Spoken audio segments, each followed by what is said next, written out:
মিষ্টি কুমড়া ভাজির সুবিধা একটা, সেটা হচ্ছে তাড়াতাড়ি হয়ে যায়, দেরি হয় না। আমার এর জন্য খেতেও ভালো লাগে, রান্না করতেও ভালো লাগে। আর একটু লাগবে।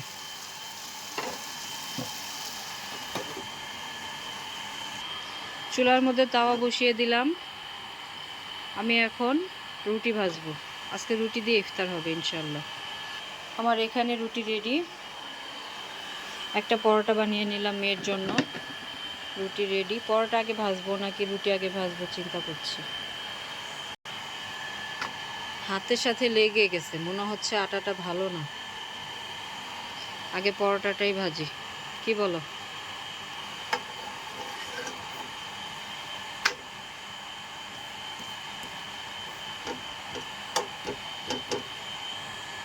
তেল দিয়ে দিব এখন। রুটিটা আরেকটু হওয়ার টাইম নাই, আজান দিয়ে দিবে। আগে মেয়ের পরোটা ভাজি, পরে আমার রুটি ভাজবো।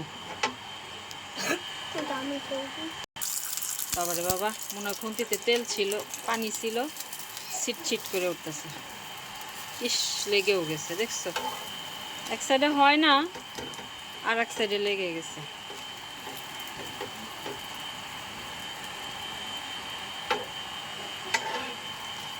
সবাই দেশে চলে গেছে, এখন ইফতারের টাইম হয়েছে না।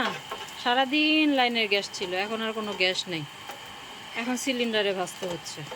ভাবলাম একবারে গরম গরম খাবো, গ্যাস আছে সারাদিন ভরপুর। এখন দেখি গ্যাস নেই, কি অবস্থা।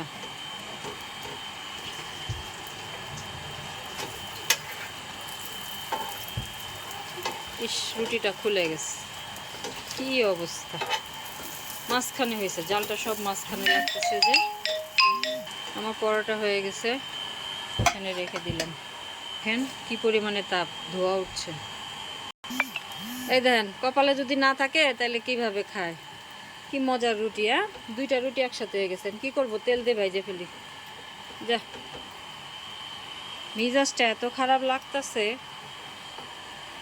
নসিবে না থাকলে কেউ খাওয়াইতে পারে না। মন চাইলো এত সুন্দর করে খাইতে রুটি দিয়া, মানে এইভাবেই খাও। কি আর করবা, কিছু করার নেই। সবগুলা রুটি এই যে লেগে গেছে এভাবে, দেখেন কি করব। একটা রুটি উঠানো যাবে না। ইস,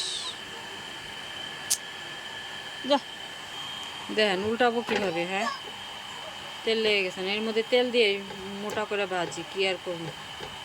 রুটি আর খাওয়া লাগবে না।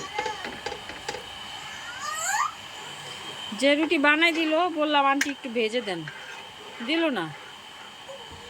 মিরাজটাই খারাপ লাগতেছে আমার।